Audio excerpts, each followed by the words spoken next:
Good evening, everyone. Could we please stand for the pledge? I pledge allegiance to the flag of the United States of America and to the republic for which it stands, one nation, under God, indivisible, with liberty and justice for all.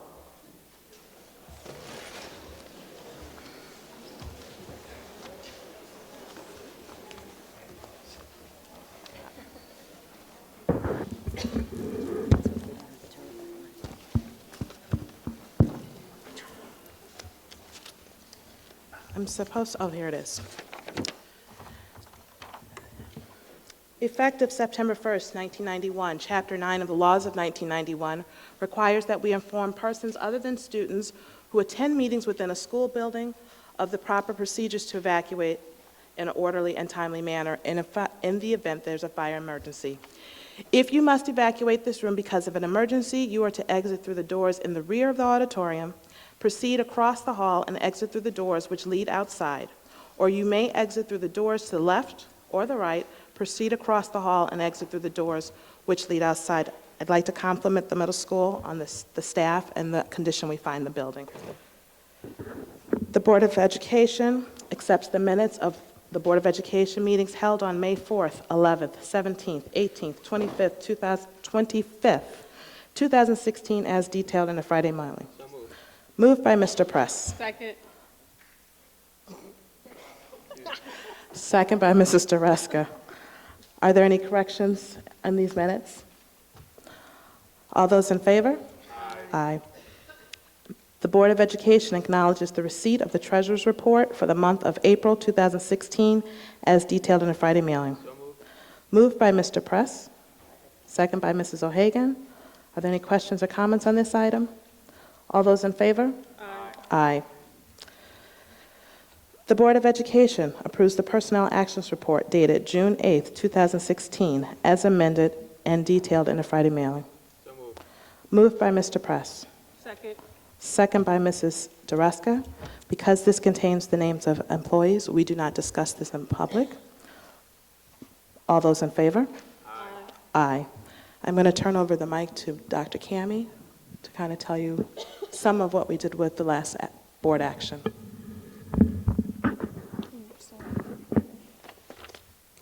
So once a year, we have the pleasure of granting tenure to employees in the school district. And what tenure really means is that for the last 3 years, going forward, it will be 4 years starting a couple of years from now. But what we had the pleasure of doing was granting tenure to a number of employees tonight. And that tenure means that for the last 3 years, these employees have gone above and beyond to learn what it means to be part of Baldwin. They have really worked their way into our community and into our culture. They have demonstrated their commitment to our kids and to their colleagues and to our community. They have really, it's like a trial period. But it really is just the beginning, because once you get tenure, the work really just begins, because now you've kind of gone the first lap, and now you have the other 20 to go. So tonight we granted tenure to Dr. Cindy Seniak, who could not be here tonight because her daughter was being honored at her home district's board meeting. Nicholas LaForgia, Jamie Stewerman, Mary Sussman, Kathleen Hurley, Lisa Garafo, and Lori Sampson. If you're here, will you please stand?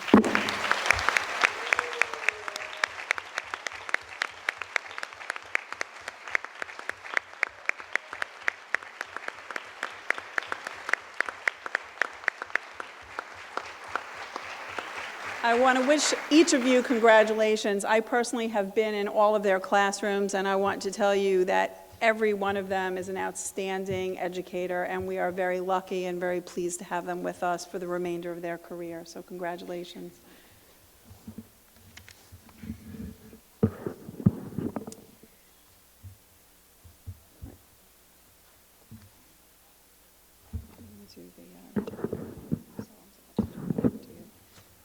So tonight is another celebration, and these two celebrations happen every year in the month of June at the June board meeting.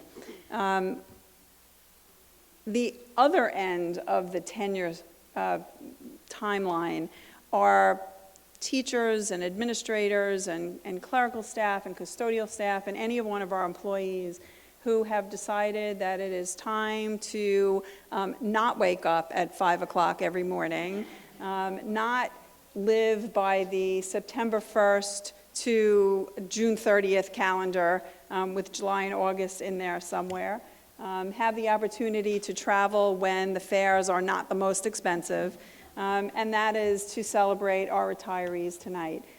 We have a number of retirees, and we celebrate their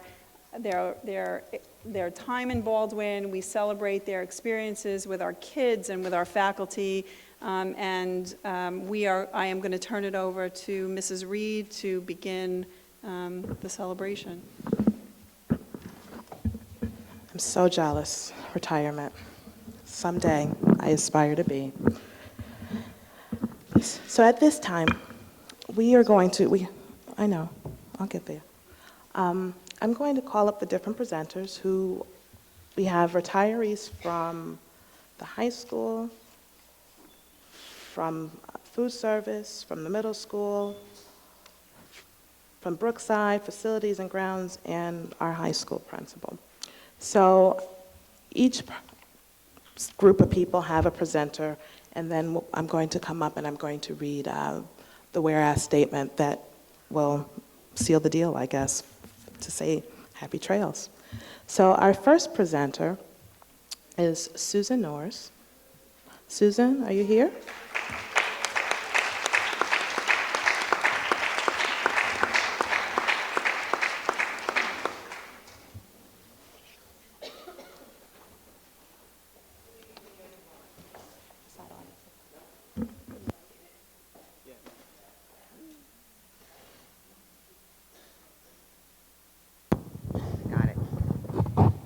Good evening, everyone.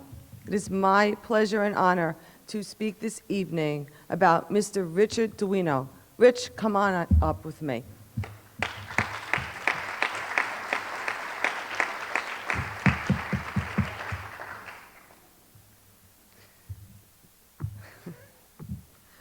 Mr. Richard Duino has served as a distinguished member of the Baldwin Middle School and High School Science Departments. At the high school, he taught science in the marketplace, conceptual physics, Regents physics, APB physics, design and discovery, and forensic science. His work is highlighted by the concern he demonstrates for his students' understanding and mastering of concepts. His availability has always extended far above and beyond. Rich's classroom has always been a place where students have been engaged in hands-on activities that promote the development of essential science skills and concepts. His enthusiasm for science has motivated many students, including many disengaged students. He's made them want to learn and succeed. Rich's classroom isn't always in a classroom. He doesn't let the confines of a classroom hinder the discovery and learning experiences for his students.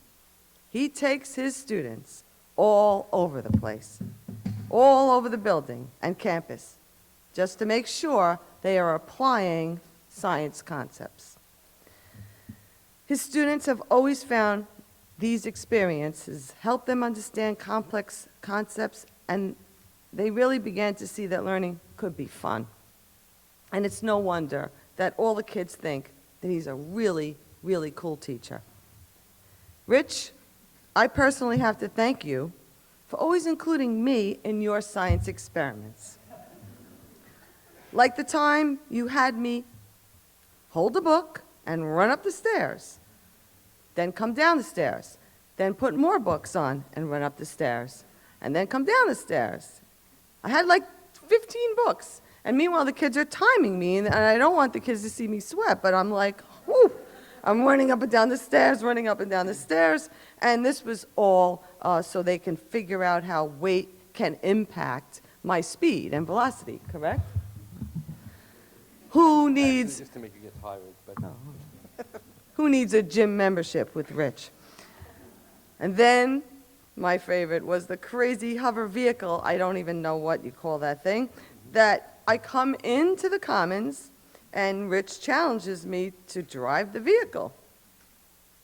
I can't back down now, I'm in front of all the students. Here I am in a dress and heels. I take the wheel. Rich, you didn't tell me how to stop it.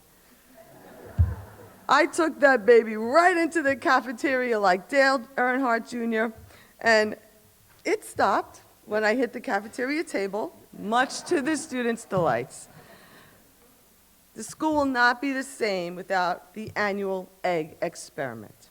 Yes, over the years, Rich went up in this cherry picker thing machine that the custodians have to the ceiling of the Commons, where, in the name of science, he dropped eggs to the floor to determine which students were successfully able to figure out how to protect these eggs from breaking using their innovative physics skills.